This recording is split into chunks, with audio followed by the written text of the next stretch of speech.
All right, maybe everybody could take their seats. Um, I want to introduce Dr. Ines Koerner to you. Ines comes to us from OHSU in Portland. She trained her medical school in Freiburg in Germany and then went on to do a fellowship in neurocritical care in Mainz, do I have that right, in Germany? And then came here to do a postdoctoral fellowship in Dr. Nabil Al-Qayed's lab at OHSU in Portland, where Ines worked on the role of soluble epoxide hydroxylase in microglial activation and stroke, and has done some really nice work on that. It's been NIH funded, working on microglial activation and stroke. And she has developed a strong research interest in neurological outcome following cardiac arrest. And I believe that is what Ines is going to speak with us today. Thank you. Thank you. Thank you so much, John, for the introduction. And again, thank you very much for having me. It's always a great pleasure to travel north and come to this fantastic place and meet and reconnect with friends and colleagues and collaborators. And actually, my current research owes a lot to John, who, when I first became interested in microglia, very kindly invited me to his lab and shared some of his techniques and really helped me get up and running. So thank you for that, and I hope I bring some of it back. So I had the privilege for the last hour to spend time with the residents talking about a disease that I treat every day, subarachnoid hemorrhage. And now I'll spend the next hour talking to you about a disease that I actually don't treat every day, cardiac arrest, which I always really is seen in the medical ICU and not the neurosciences ICU. But it's something that is very dear to my heart conceptually and has been the focus of my basic science, or if you so want, translational research for the last couple of years. And so that's the aspect that I'll want to share with you, but I'll start us off with a little bit of the clinical setup. And I understand that there's a tremendous expertise up here in Seattle in brain injury after cardiac arrest. So you may know more about some of these aspects than I do. So correct me if I say something that's not quite right. I have no conflicts of interest to disclose. As many or all of you will know, cardiac arrest is actually different than subarachnoid hemorrhage. It's actually very common cause of death and disability in the developed world. 1 in 1,000 adults in the US suffer cardiac arrest or sudden cardiac death as assessed by EMS services every year. And only 10% of them survive to hospital discharge after out-of-hospital cardiac arrest. In-hospital cardiac arrest is even worse. We've come a long way really with improved resuscitation techniques and improved critical care techniques, but to improve survival. But still to this day, only about half of the patients that have sustained ROSC, so sustained return of spontaneous circulation, survive to hospital discharge. And this remains true even in the age of targeted temperature management or hypothermia, aggressive normothermia, whatever you want to call it. And part of the reason why so many of these people still die is what's been described as the post-cardiac arrest syndrome, which is a systemic response that's a combination of different factors, partly the post-cardiac arrest myocardial dysfunction, and then persistent precipitating pathology such as the underlying myocardial infarction that caused this.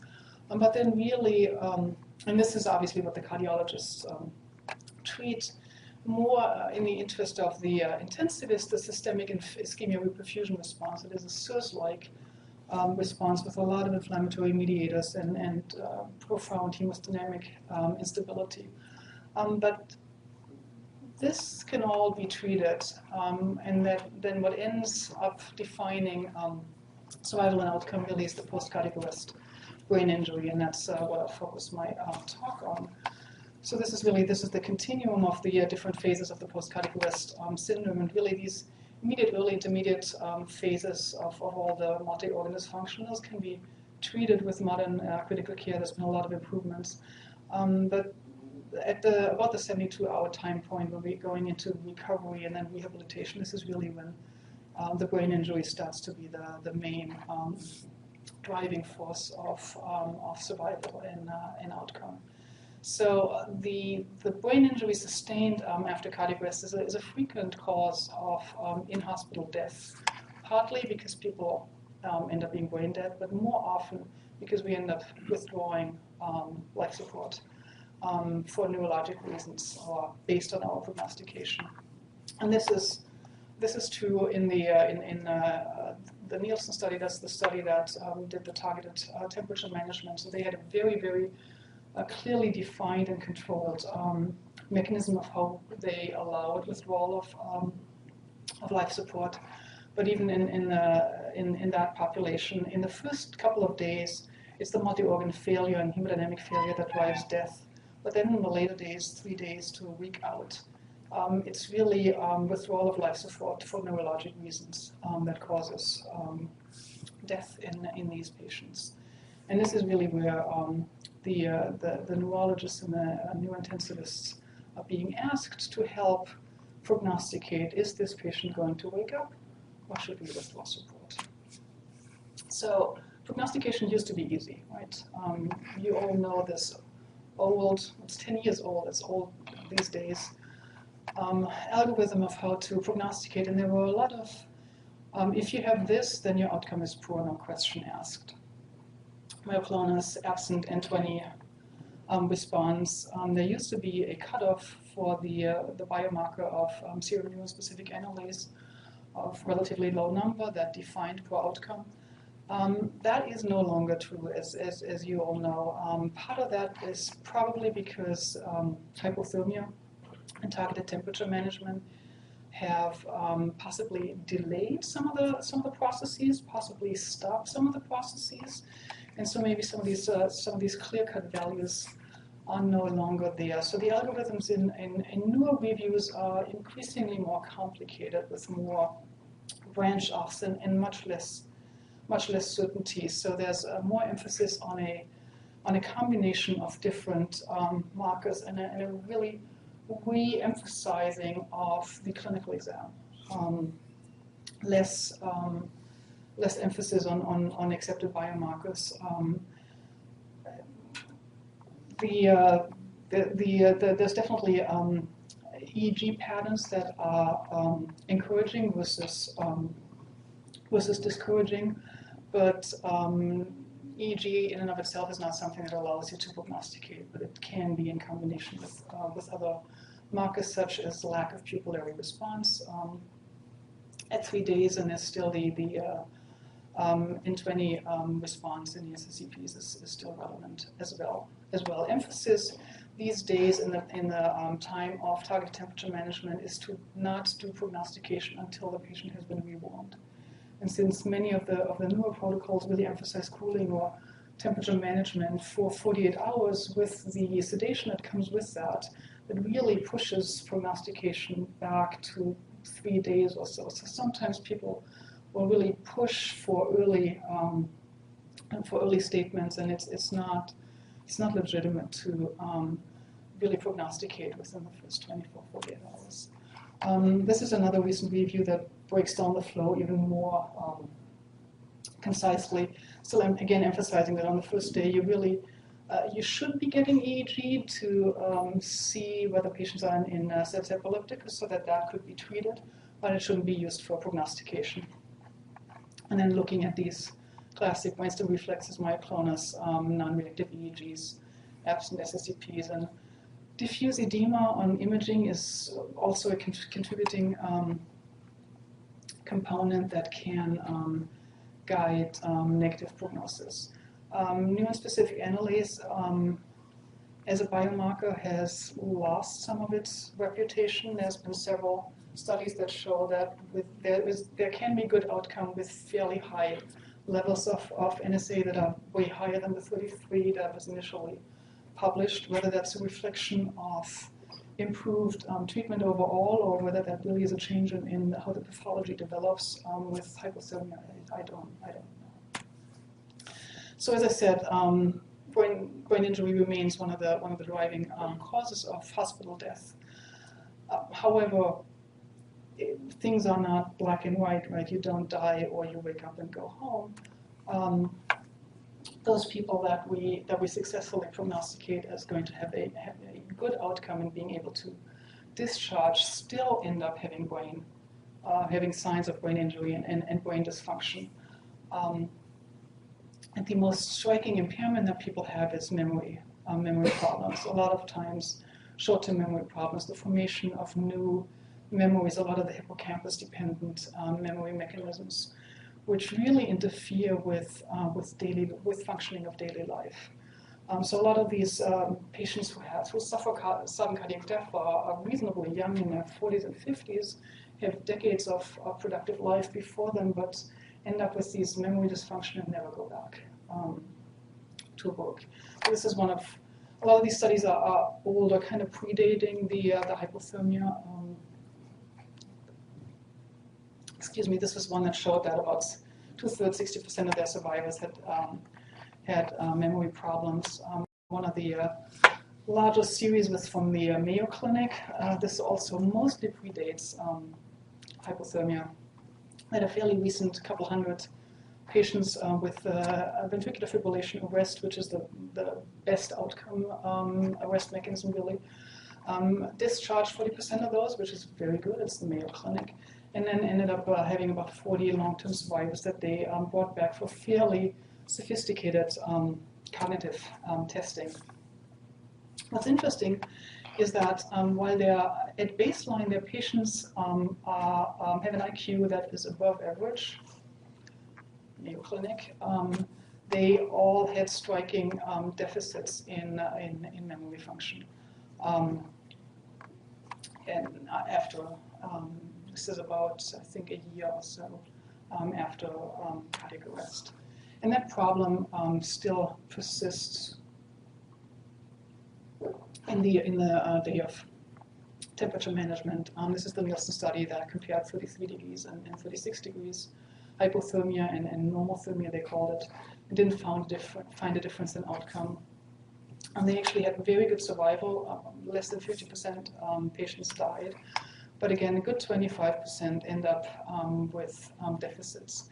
This is modified Rankin scale. We just discussed how Rankin scale isn't necessarily the best way of testing memory deficit, but this is the memory problems is certainly one component of what drives their deficit.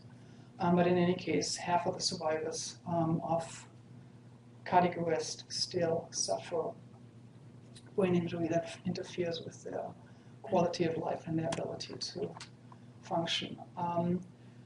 Despite the excitement and the improvement of survival that we got out of hypothermia, treatment options to this day are really, really limited. And so last year's American Heart Association updated recommendations for the post-cardiac arrest care really are a lot of keep everything normal and stable. Very basic concepts of medical care. Avoid and correct hypotension and hypoxemia, avoid hyperoxia, treat fever, treat seizures, treat hypoglycemia. Nothing that's really specific for the brain at all, and then maintain mild hypothermia or normothermia for 24 hours. So nothing that's really targeted for the brain, unfortunately. And it's so tempting. There should be so much opportunity for neuroprotection, one thinks, because there's such a complex mechanism, or an array of mechanisms that drive brain injury, really. Inflammation, reactive oxygen species, edema, calcium, apoptosis. There's a myriad of possible mechanisms and many possible drugs that all have been tested preclinically, have very promising preclinical data. Some of them, very few, have actually made it into clinical studies. Some have. Erythropoietin has been tested clinically. Calcium antagonists have been tested clinically.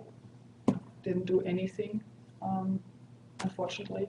Cyclosporin is, I believe, still being tested. I haven't seen the data on that. But once again, it seems like we have a lot of promising drugs in the preclinical pipeline and aren't very successful in actually translating them into clinical practice. Nevertheless, I'm going to spend the next half hour convincing you that there is potential for neuroprotection. I think the case is to be made because brain injury after cardiac arrest is so unique and so different from what you see after TBI or after stroke, where you have this massive necrosis within hours. After cardiac arrest, after that global ischemia and reperfusion injury, you really get a very selective neuronal dropout only. And the interesting, fascinating piece is that neuronal death is delayed. It doesn't happen immediately. It happens over days after the insult, so providing plenty of opportunity to intervene and stop this. And the neuronal death is preceded definitely by inflammation, both on the systemic level, that's that systemic inflammatory response that we see, but really also locally. In the brain, there's strong activation of microglia, which, as you know, obviously are the brain resident immune cells. And that's actually been known for a long time. This is one of the first papers in the 70s that showed that it's actually the brain resident microglia that are activated. This is a gentleman who had a plastic bone marrow and didn't have any peripheral macrophages, died from a cardiac arrest, and then had plenty of what's turned out to be microglia activated in his brain. This is another old study in a human population that emphasizes the delay in neuronal death. That it really, in the hippocampus here, CA1, there really isn't much damage on the first day, and it takes several days, 4 days, 5 days, 6 days, for neuronal death to really be fully, fully visible. So one of the thoughts in the field and hypothesis that I definitely share and have been working on for the last years is that the microglia are activated after cardiac arrest and they become neurotoxic, and they then drive some of that delayed neuronal death. So there's a loop from the injured neuron to the microglia that then ends up further damaging and killing the neuron, and that could potentially obviously be stopped. So we've been testing this in a preclinical model using mice. So we're doing cardiac arrest in mice. And this is a very talented postdoc who not only did the experiments but actually did this animation, which I could not do myself. So we have C57 Black 6 mice, young adult, 20-gram mice. We intubate them and anesthetize them with isoflurane. They are mechanically ventilated using a mouse ventilator. We place jugular-venous catheters, and we monitor them with electrocardiogram. We monitor and control the temperature, core temperature, which we allow to drop during cardiac arrest to as low as 28 degrees. That is to protect their kidneys, otherwise they die from renal failure and we can't do dialysis. At the same time, we measure brain temperature and we control brain temperature to normothermic temperatures, 37 degrees, with a heated coil that goes on the head of the mouse. We induce cardiac arrest by injecting potassium IV, which rapidly causes asystole. And then we allow the mouse to be dead for 10 minutes. And then we resuscitate it as we would a human patient by giving epinephrine injection and doing chest compressions at a speed of 300 compressions per minute. And she does that with her index finger, which produces RASC in pretty much 100% of the mice, return to spontaneous circulation. And they are then extubated and recovered and survive for various time points. We survive them up to 2 weeks. What we see using this model is that we can mimic many of the phenomena that have been described in humans. So we see hippocampal inflammation. The hippocampus is our target organ because we are interested in hippocampal injury memory, hippocampal injury-induced memory deficit. Within 24 hours of cardiac arrest, we see an activation of pro-inflammatory transcription factor NF-kappa B in the hippocampus, which is followed or associated with an increased transcription of some of the classic pro-inflammatory cytokines, TNF-alpha, I1 beta, Ines, IL-10. They all go up on the first day after cardiac arrest. More importantly, really, this model is able to produce some of the functional deficit that we see in humans. So we use a fear conditioning test, and 10 days after the insult to test memory function, and we find that the ability of the mouse to remember the context, the cage in which they were exposed to a foot shock the day prior, which is a hippocampal dependent task, which is what my collaborator in behavioral neurosciences shows me. They show a significant deficit. They remember about only half of what their sham-treated colleagues remember. We've been able to protect this also with treatments. We see that neuronal death in the hippocampus is delayed. We are focusing on the CA1 region that has the most significant injury in this model. And that injury peaks, cell death peaks about 3 days after the insult, and microglia are activated fairly early on. Again, we're focusing on the hippocampus. This is a MAC2, which stains galectin-3, which is really not expressed at baseline and then strongly upregulated after cardiac arrest. So in order, yes? Do these mice regain consciousness and behave after this cardiac arrest? Yeah, they... Pretty quickly? Or would you have to ventilate them for 24 hours? No, she extubates them within 20 minutes. So anesthesia was stopped before the cardiac arrest, so they stay comatose and on the ventilator for 20 minutes, and then they have sufficient respirations to be extubated. And then over the next hours, they kind of come to it, and they start feeding again. We have about 30% loss in the first 3 days. So our main endpoint is 3 days, neuronal death in 3 days, and we have about 70% survival. Whenever we have a new veterinary tech, I get emails from comparative medicine about my mice because they look so sick.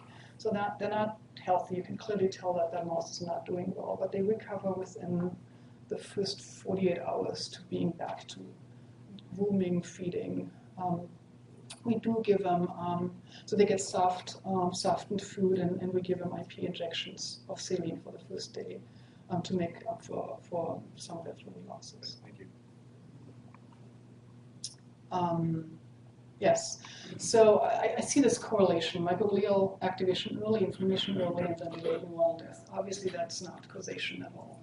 So we've been trying to get at what causes what, and we've been using an ex vivo approach initially, and that's where John was very helpful, where we isolate adult microglia from adult mice, either sham-operated mice or mice after cardiac arrest. And then we culture these adult microglia in transvaal inserts and then combine them with cultured neurons. Those are embryonic neurons. And then they expose these guys to oxygen glucose deprivation, which is an in vitro model of ischemia. We perfuse them for 24 hours and then measure neuronal death and compare these. What we've known for a long time, we and others, if you do this with embryonic neurons and embryonic microglia, the presence of microglia is detrimental for neurons during oxygen glucose deprivation. So this is, my endpoint is usually neuronal death, so the y-axis is always going to be neuronal death. If we expose just neurons to oxygen glucose deprivation, we get about 35–40% cell death. If we add microglia to that, cell death increases. So the presence of microglia is toxic. Now, doing the same thing with adult microglia from an adult animal after sham surgery or cardiac arrest, we find that microglia that are isolated after cardiac arrest increase neuronal death compared to microglia that are isolated from sham animals. So the fact that that microglia was exposed to cardiac arrest in the mouse somehow changed its behavior to the point that it then is more toxic to cultured neurons. And it seems to be a little more pronounced even after 7 days. So as time progresses after cardiac arrest, something happens to these microglia in the brain of the mouse that makes them toxic, at least in an ex vivo setup. So that really made us even more convinced that microglia become toxic for neurons. But again, really we want to know if this happens in vivo. So far what I know is that microglia exacerbate neuronal death after oxygen glucose deprivation, and that cardiac arrest and cardiopulmonary resuscitation increases microglia toxicity in an ex vivo readout. So the holy grail for me was to be able to remove microglia from the intact animal in order to see whether they are toxic in vivo. And that was technically difficult for a long time, but then we were fortunate that other people created the CX3CR1 inducible Cree mouse that I know many people are using these days. Fractalkine receptor-driven inducible Cree mouse, which allows the selective manipulation of microglia. Those of you who are interested in microglia know that one of the problems with microglia is that they share so many markers with myeloid cells. It's really difficult to manipulate them independent of the peripheral macrophages, which is a problem for all of the diseases where you have an influx of peripheral immune cells. Cardiac arrest doesn't seem to have that much of a peripheral immune response, but you never know. So the fractalkine receptor 6-3CR1 is expressed on both microglia and peripheral monocytes. But this elegant mouse with the inducible Cree allows Cree recombination after tamoxifen pulse, and then takes advantage of the fact that peripheral monocytes turn over fairly rapidly and are replaced by new bone marrow-derived cells, whereas microglia do not, in a normal animal, do not turn over at all, or at an extremely low rate. So if you just wait, the monocytes will all be replaced, and brain-resident microglia will still remain Cree positive. So crossing these mice with a fluxed diphtherotoxin receptor mouse allows selective expression of diphtherotoxin receptor in microglia only. Expression of diphtherotoxin receptor makes the cell susceptible to being killed by diphtherotoxin. So now we have the opportunity to kill microglia only, and we've done that. So we can ablate about 90% of the microglia with 3 doses of diphtherotoxin that are given 30 days after tamoxifen. This does not predict all that well. That's immunohistochemistry staining for IBA1 microglial marker that shows at low and high minification that you have plenty of microglia in the normal mouse, and then much fewer microglia after diphtherotoxin. We did flow cytometry. This is our target population, CD11b positive, CX3CR1 positive cells. The microglia population without diphtherotoxin. If we give diphtherotoxin, this cell population is almost gone. If we quantify that, it's about that 90% reduction. And this, again, is specific for the microglia. We did the same flow cytometry analysis of spleen-derived cells. And in the spleen, this target population of CD11 positive, CX3CR1 positive cells is completely intact. So there's no change in the periphery, but the microglia are gone. So that allowed us to finally be in a position to induce cardiac arrest in a mouse that has no microglia. And lo and behold, ablating microglia reduces neuronal death dramatically. The cardiac arrest model has a lot of intrinsic variability, so this is about the most profound effect that I've seen. So very, very significant reduction of neuronal death at 3 days after cardiac arrest when microglia are absent, which makes me pretty convinced at this point that microglia in vivo become toxic after cardiac arrest and exacerbate neuronal death. So potentially something that is treatable. The next question for me was really what induces this microglia toxicity, and that was based on some of my early observations that if I expose cultured microglia to ischemia, they really don't care. It doesn't do anything to them. They don't respond. My microglia, I know you have some other data, John, but ischemia does not seem to activate or bother microglia much at all. What does affect them, though, is danger signals from other cell types. So we've been looking at the danger signals that are released from injured neurons and how they affect microglia. This goes back to that sandwich culture assay that I've shown you earlier, where we have neurons that we expose to OGD and we see this baseline death. And then we add microglia, presence of microglia worsens neuronal death. I've shown you that before. If we pre-treat these microglia with what I call new unconditioned medium, we can exacerbate neuronal death even more. So new unconditioned medium is reperfusion medium from neurons that have been exposed to OGD. So ischemia-injured neurons release danger signals. We take those danger signals, put them on microglia, let the microglia sit for a day, and then use these microglia in a neurotoxicity assay. And we see that their toxicity is increased. So something that's released from these stressed neurons makes the microglia more aggressive, which mirrors what we've seen with the ex vivo isolated adult microglia, right? They've been sitting in the brain after cardiac arrest, stewing in whichever soup of danger signals is released by the neurons, and then ex vivo exacerbate neuronal death. So we think that it's a response to something that the neurons release. We did some proteomics, and one of the highest concentrations of proteins in this cell culture soup was peroxyredoxin 1, which we then confirmed by Western blot is actually present in new unconditioned medium, so it's released by injured neurons. The peroxyredoxins are a family of antioxidants that are fairly ubiquitously expressed and are increased after oxidative stress, such as ischemia.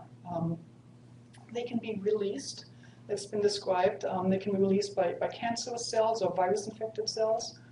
And in those situations, they trigger a cytotoxic immune response. So making the case that there was the potential that these peroxyredoxins could potentially trigger a microglial cytotoxic response. There's several family members. 1 and 2 are the most abundant in CSS. Peroxyredoxin 1 is the one we found. Other family members have been shown to contribute to peripheral inflammation after stroke. But effect on microglia really hasn't been studied. Upregulation of intracellular peroxyredoxins, because they're antioxidants, is protective in global ischemia, but they haven't really been studied as an extracellular released danger signal type player. There was some precedent, though, that antioxidants can be, or potentially can be, danger signal, or they can at least be biomarkers. After traumatic brain injury, people have looked at peroxyredoxin 6, another family member, and its presence in plasma and its oxidation state as a sign of stress, and found that increased hyperoxidation correlates or predicts with poor outcome. And that thyrodoxin, which is another family member that helps counteract this hyperoxidation, also shows up in the plasma of patients after cardiac arrest and correlates with survival. So some hand-waving evidence that this group of antioxidants may be associated with brain injury and outcome, but they've been described really as biomarkers, so it's not clear whether they actually have a functional role as actual danger signals, which is what our data suggest. So we looked back into our own model, and we find that the peroxyredoxin 1 that we found in cell culture is strongly upregulated after cardiac arrest, very early on, within the first 2 hours, in hippocampal tissue, as measured by Western blot, which you would expect from an antioxidant that responds to ischemia reperfusion. And more importantly, when we tested the CSF, again, Mizuko was able to do a foramen magnum or cisterna magna puncture and get some CSF from these mice, and then run an ELISA for peroxyredoxin. We find that in appropriately drawn CSF samples of a naive mouse, there was no peroxyredoxin, but then within the first day after cardiac arrest, long before the neurons die, we get significant release of peroxyredoxin into the CSF. This is a logarithmic scale, so strong increase, further increases as the neurons are damaged. But time-wise, the signal shows up before cell death, suggesting that it's at least possible that it's an actually actively released danger signal rather than a passively released or spilled biomarker.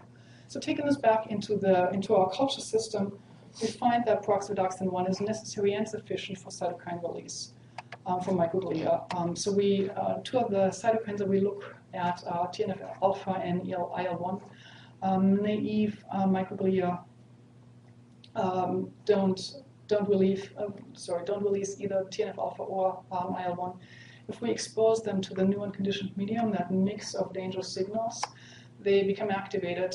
They release both TNF and IL-1, and we can simulate that by treating the cells with peroxyredoxin 1. So that gets the same inflammatory phenotype.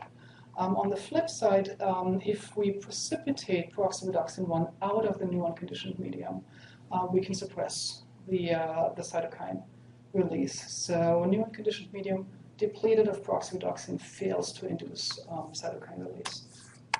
Peroxyredoxin can also mimic the increased neurotoxicity, treating the cells.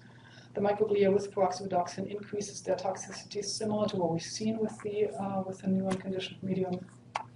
And finally, when we inject recombinant peroxyredoxin into a mouse hippocampus, we see microglial activation. This is a hippocampus, which the blue staining is DAPI and the yellow is IBA1. This is control injection with albumin. This is a resting microglia with a small cell body and small, beautiful processes and fairly little IL-1 staining outside of the site of injection. And then this is an animal that was injected with peroxyredoxin. This is the injection site, and there's clearly strong staining of microglia in remote areas away from the injection site. And at higher magnification, you see that the cells look activated with that plumb enlarged cell body and the retracted processes. And we can quantify that the area covered by microglia increases significantly. So, leading us to believe that peroxyredoxin is a dangerous signal that, at least in this model, induces microglial toxicity. We've also spent a little bit of time looking at the corresponding receptor on the microglia. There's some, again, evidence by others that some of the Tolllike receptors detect and bind peroxyredoxins. We see in our microglia isolated after cardiac arrest that looking at several Tolllike receptors, it's TLR2 actually that's upregulated in those microglia in the first day. So we focused on TLR and used TLR knockout mice, and we find that the cytokine response to peroxyredoxin seems to be at least partially TLR2 dependent, as in the TLR2 knockout mice had a much suppressed release of TNF-alpha in response to the peroxyredoxin.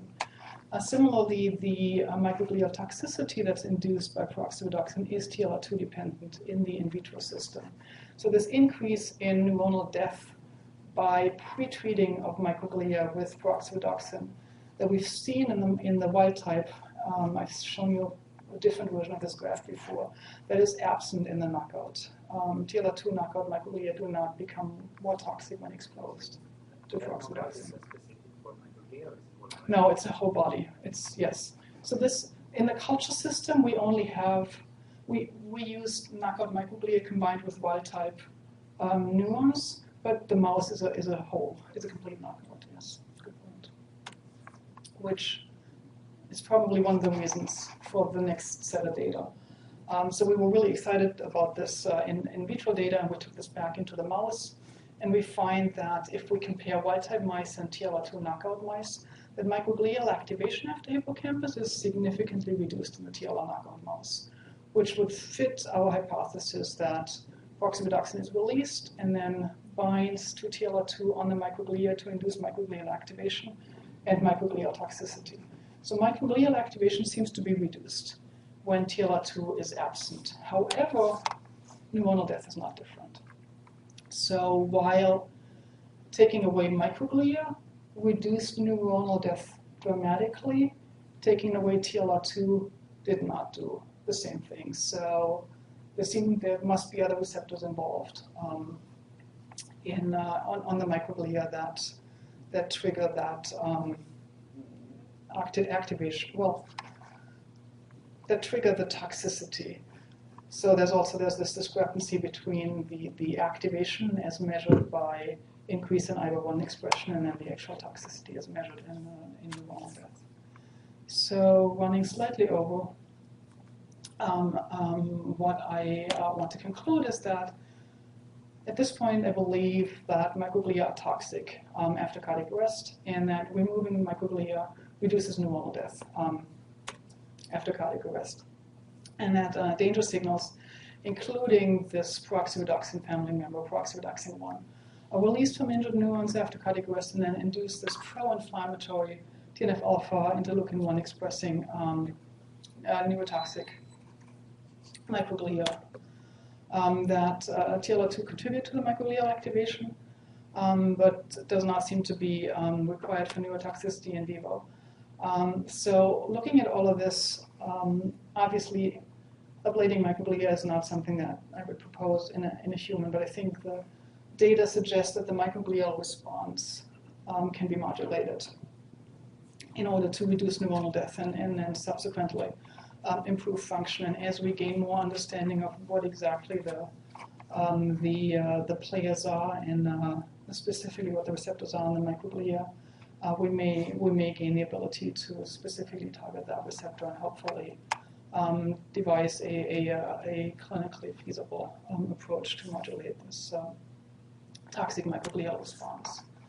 And with that, I'd like to thank you all for your interest and your attention, and definitely the many, many people in my lab and my collaborators' lab that have done the work, and obviously my funding sources, and I'd be happy to answer more questions. Thank you.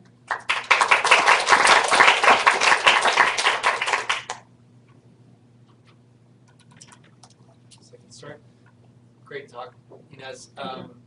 So there's recently been a paper where they deleted microglia in the brain using a CD11B promoter and a diphtheria toxin receptor, and they did intracerebral ventricular injection of diphtheria toxin to deplete specifically the microglia in the brain, and then they showed, interestingly, that there was strong effects on hemodynamic parameters in a blood pressure hypertension model where they gave angiotensin II.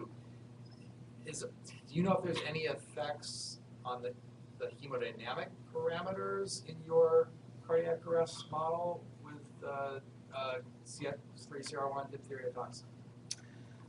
That is a very good question. So the question is do we see hemodynamic effects of microglial ablation? The short answer is I don't know.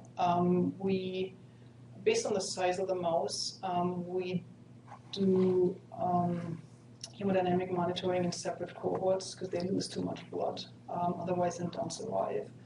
And for a variety of reasons, we didn't do that in that particular cohort.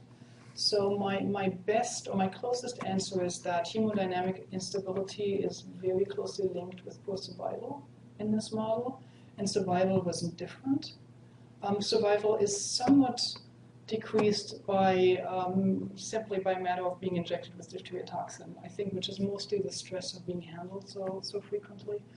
But there was not a difference between the diphtheria toxin receptor expressing mouse and its Cree-induced control. So that makes me think that there's not going to be a very profound hemodynamic response, but I haven't actually tested that.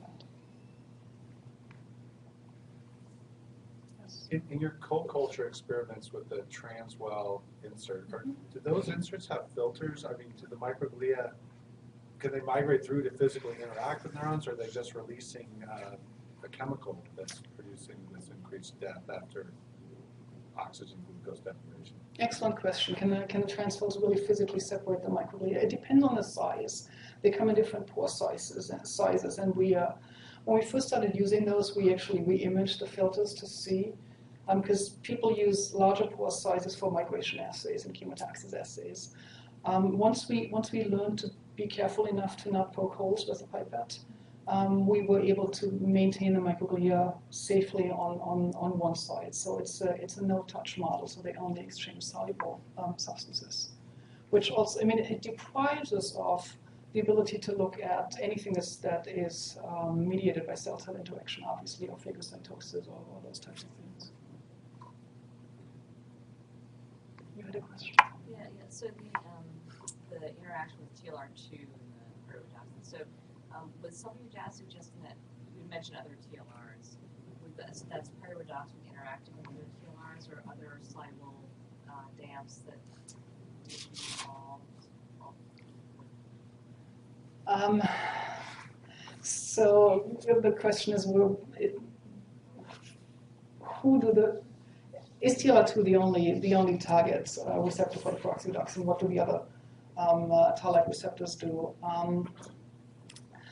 That is a good question. So there's definitely there is literature suggesting that in other settings TLR4 may actually have the higher affinity to the peroxyredoxins. We tried a TLR4 knockout mouse, and that didn't really change anything. So that in the microglial response, TLR4 did not seem to be involved. So that story gets a little more complicated, but that is still very much in a hypothesis state. The peroxyredoxins are not only antioxidants, but they're also chaperones.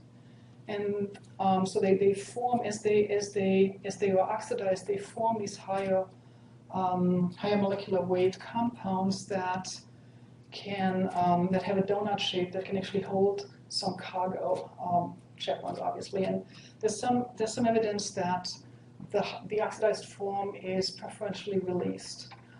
We definitely see oxidation going up in the brain after cardiac arrest. And so there's some speculation and some evidence from HMGB1 that some of the danger signals that we think are DAMs may actually really be shuttles for something else that then binds the receptor. So it's possible that and there may even be a preferential binding depending on oxidation state, that there is a receptor that actually binds the protein, and there may be a receptor that actually binds the cargo, especially with the TLRs. They're so promiscuous receptors. They seem to bind pretty much anything, right? So it's very tempting to think that maybe that chaperone peroxyredoxin carries something else. But I have no data for that whatsoever at this point. Ask me again in a year. Yes? I guess the question for you is, Dr. Winston, how do you go about selecting the microglia for the culture, and does that bias towards a M1 or an M2 phase of the glia that you could bias one way or the other? Do you think that would play into the reciprocal interaction between the neuron microglia and the neuron?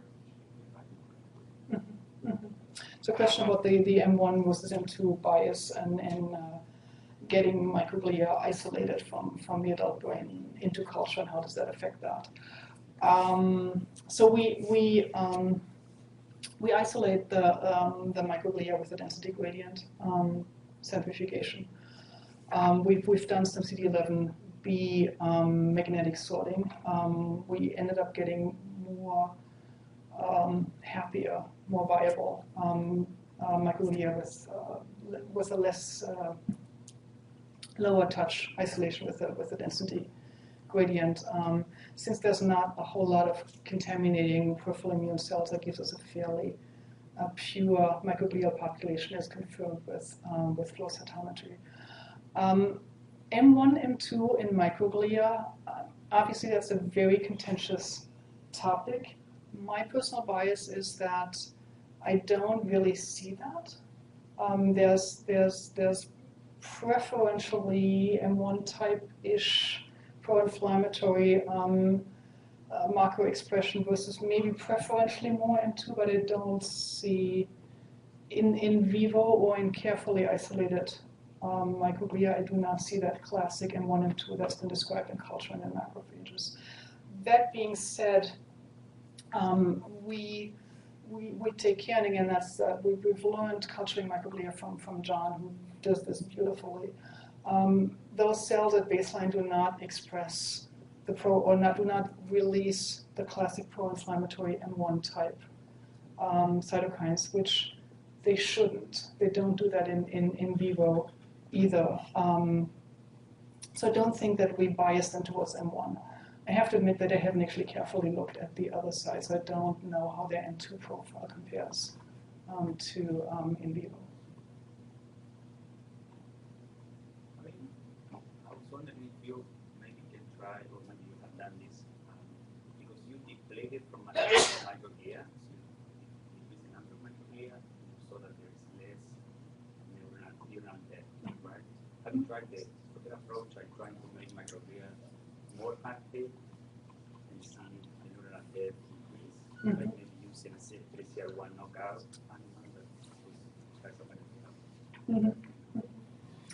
Yeah, good point. So can activating microglia exacerbate neuronal death? So people have used the 6-3-CR1 knockouts and see altered responses. It's been done in stroke. I'm not sure it's been done in cardiac arrest. I don't think so. I have not. I have in my previous life when I was working on stroke, I actually tried transplanting microglia. So we injected microglia into the brain, thinking that that would exacerbate stroke injury, and saw the opposite. They were protective. But that was stroke. I have not done that in cardiac arrest. I don't think I could I couldn't use that simply because the target area is too small, and so you'd cause all that extra injury in the hippocampus by injecting.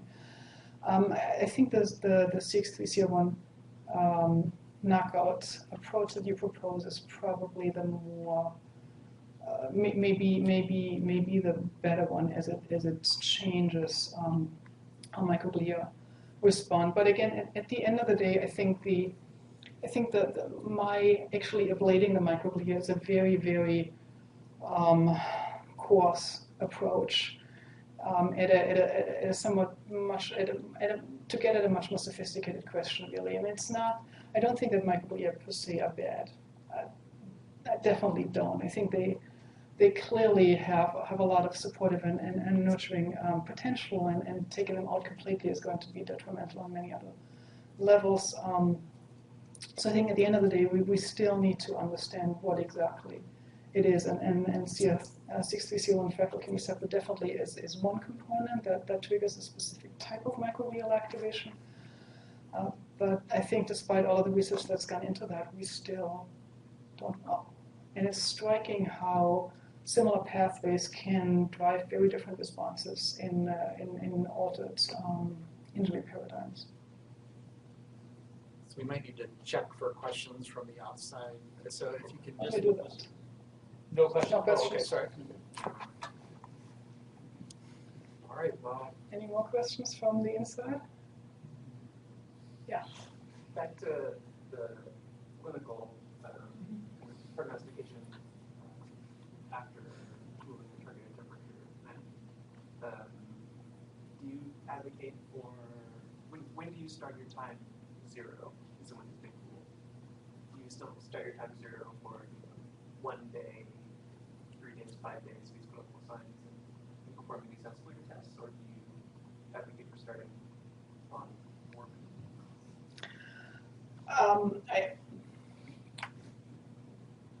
I guess it depends on where you set your cutoff. I think it's probably easier to continue to count beginning at the insult, and then just expanding the time when you look, taking into account the length of cooling. I don't think it ever makes any sense to really try serious prognostication sooner than 24 hours after rewarming. And if rewarming is, and after rewarming is completed, really, if rewarming is done carefully, it takes a day. But I think if you start counting at the end of rewarming or at the end of cooling, you add all of this additional variability because people don't cool for the same time, they don't rewarm at the same speed, they don't cool to the same temperature, and then I think it becomes really, really unclear what time you're talking about. So I think having that defined time zero of the insult helps with comparing different protocols, but then keeping in mind that you also need to mention how long you've been cooling for. Was that the question? Yeah. Kind of. Okay. So, for Sorry. instance, in the recommendations to do SSEPs and wait for the N20 after Yeah. 48 to 72 Yes. hours, Yes. and cool for 48 hours, and then rewarm for 12 to 24. That's essentially. Sure. Yes. So those reviews, those recommendations see time zero as insult. I think a lot of them are based on 24 hours of cooling, which may not be the most common practice any longer. So chances are that another 10 years down the road, we've seen this pushed out by another 24 hours. Yes. I think the issue with prognostication is, not only what do we think the data tells it, but then how does the family use that information to reach their decisions. And there's obviously a group of patients who are great and they're out of the ICU very quickly, and there are those who never get better and they're going to die very quickly no matter what we do. And the prognostication is really for those that are in the middle. And about 10 years ago when we were at Hopkins, we looked at the N20 and family discussions and so forth. And the N20 was what we were sort of using to make the prognostication, but what drove the families to make the decision was the change in the neurologic examination, or the absence of change in the neurologic examination for those families that were willing to make that kind of decision. And so I think it's always that intersection of the data, being willing to allow families the time to wait and make their own observations, and then helping them to integrate all of that. And really, so really commenting on the ethics and the responsibility of the physician to allow family the time to cope, also really to come to an understanding of what they see. I really also think that we have a strong responsibility as physicians to give them to break down information in context. I think it is absolutely meaningless to tell somebody that something has a false predictive rate of 10%. I mean, that is absolutely meaningless. I think a lot of times we're tempted to do that because we cling to evidence and we cling to data and hard numbers. But I think our task really is to try to understand what the patient's values are and what type of quality they want and what type of uncertainty is acceptable for them, and then translate our knowledge of predictive values and prognostication into something that is tangible for the family and helps them decide whether they're looking at 6 months in a nursing home before they're able to feed themselves again, whether that is something that they're willing to put themselves through. And I think we educate our trainees much better these days to have these type of conversations, but I think we still have a long way to go.